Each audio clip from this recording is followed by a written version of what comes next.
સ્વાધ્યાયનો 3.10 example છે.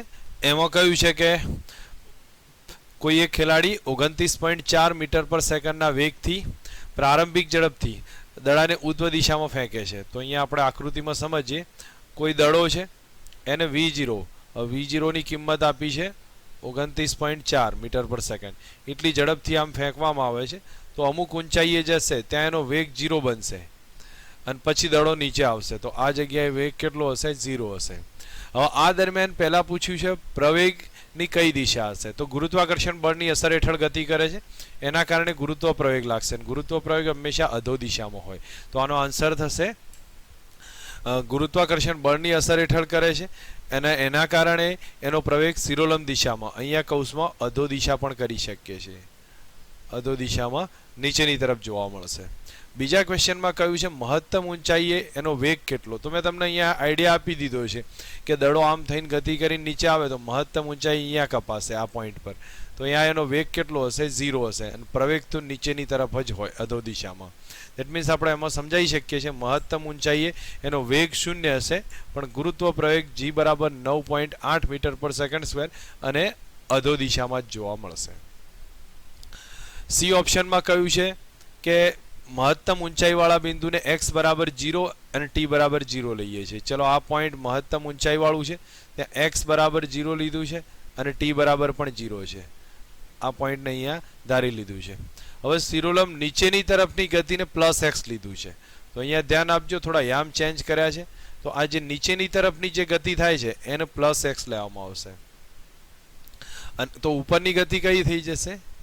-x થશે. તો એ -x આવશે. હવે એ કન્ડિશનમાં વેગ ઉધ્વ દિશાની ગતિ ને અધો દિશાની ગતિ એમાં વેગ પ્રવેગ અને સ્થાન વેગ અને પ્રવેગના ચિહ્ન બતાવવાના છે. તો અહીંયા આપણે સમજ રાખીએ કે પ્રવેગ હું પહેલા લઉં છું.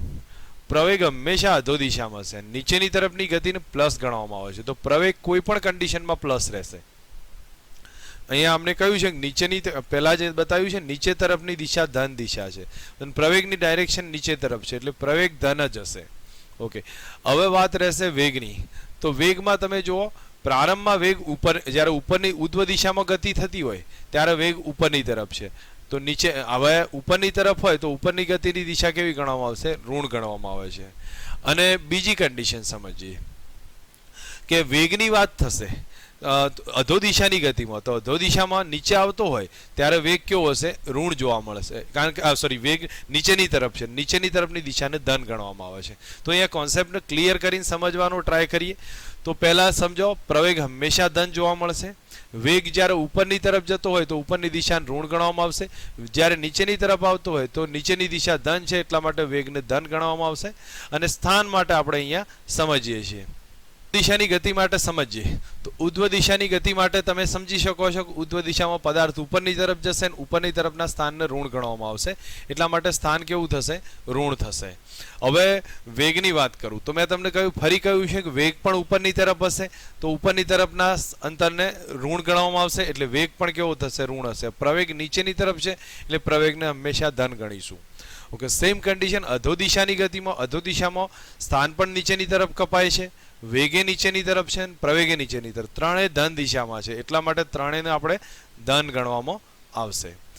ડી ઓપ્શનમાં આપણે ચેક કરીએ તો ડી ઓપ્શનમાં અહીંયા બતાવ્યું છે 29.4 મીટર પર સેકન્ડની ઝડપે એનું ફેંકવામાં આવે છે. તો દડો કેટલી મહત્તમ ઊંચાઈએ પહોંચશે? તો અહીંયા આપણે કોન્સેપ્ટનું ફરી એકવાર રિવાઇઝ કરીએ છીએ. પ્રારંભિક ઝડપ V0 છે અને V0 મેં તમને ઓલરેડી કીધા છે, અહીંયા લખી દઉં છું. V0 બરાબર 29.4 મીટર પર સેકન્ડ છે. હવે એટલાથી આપણે ફેંકવામાં આવે તો આમ જઈ અને પાછો આવશે.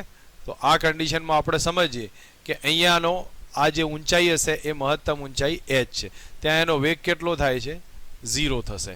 વેગ 0 થાય છે તો એ સિચ્યુએશનમાં આપણે એક વાત અહીંયા ક્લિયર કરીને કિંમત મૂકવાનો ટ્રાય કરીએ. દડો કેટલી મહત્તમ ઊંચાઈએ પહોંચશે તો આપણે h ફાઇન્ડ કરવી છે.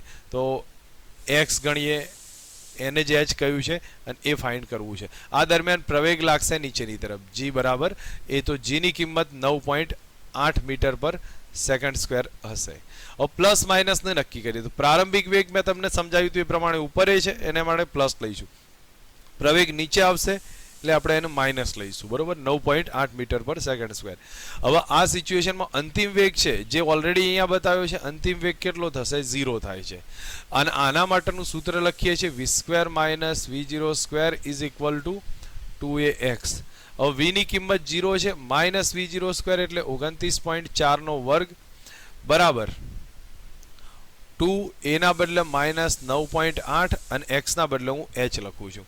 તો આમાં h બરાબર ચેક કરીએ તો 29.4 નો વર્ગ ભાગ્યા 2 ગુણ્યા 9.8 આવશે.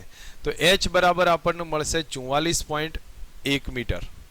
તો આટલી મહત્તમ ઊંચાઈ પ્રાપ્ત કરશે 44.1 મીટરની. બીજું એની સાથે કહ્યું છે કેટલા સમય બાદ દડો હાથમાં આવશે. હવે દડો હાથમાં આવે પાછો તો એ માટેની આપણે કેલ્ક્યુલેશન કરીએ.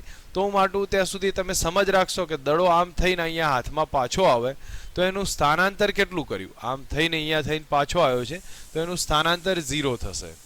તમે એ પ્રમાણે પણ કેલ્ક્યુલેશન કરી શકો. અધરવાઇઝ પછી હું તમને એક સીધી સિમ્પલ મેથડથી બી ટ્રાય કરાવું કે મહત્તમ ઊંચાઈએ પહોંચવા માટેનો સમય શોધી કાઢીએ. તો અહીંયા લખી દઉં છું મહત્તમ ઊંચાઈ પરનો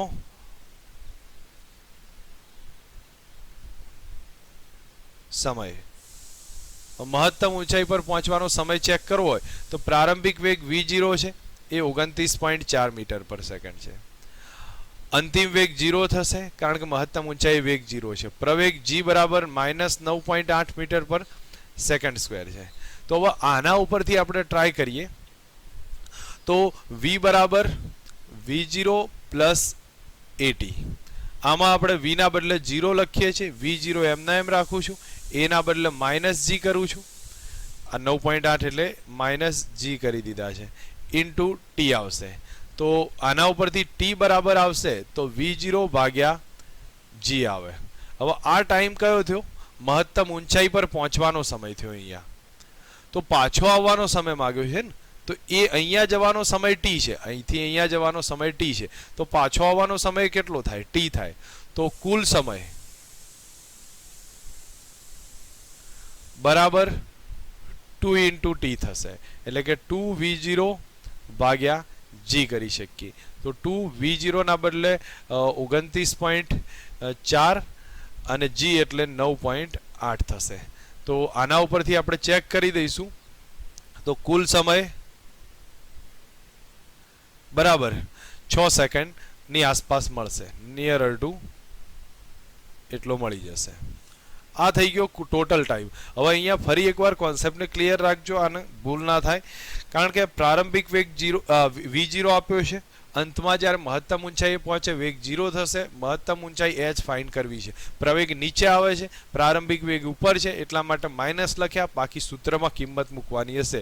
v0 થશે v0 29.4, એની કિંમત -9.8 તો h મળી જશે. હવે માગ્યું છે મહત્તમ ઊંચાઈ પર પહોંચવાનો સમય. મહત્તમ ઊંચાઈ પર પહોંચવાનો સમય કે તો એના આપણે ટોટલ માગ્યો છે કે દડો હાથમાં આવે એનો સમય, પણ આપણે મહત્તમ ઊંચાઈ પર પહોંચવાનો અડધો સમય ચેક કરી લઈએ કારણ કે ટોટલ ટાઈમ એનાથી ડબલ થશે. તો પ્રારંભિક વેગ v0 છે, અંતિમ વેગ 0 છે, પ્રવેગ -g છે. તો આ સૂત્ર લખ્યું છે. આમાં t કેટલો આવ્યો? v0/g, જે મહત્તમ ઊંચાઈ પર પહોંચવાનો. પાછો આવવાનો સમય એનાથી ડબલ થઈ જશે. તો એટલે 2v0/g કર્યા, એમાં કિંમત મૂકીએ એટલે લગભગ 6 સેકન્ડની આસપાસ જવાબ મળે.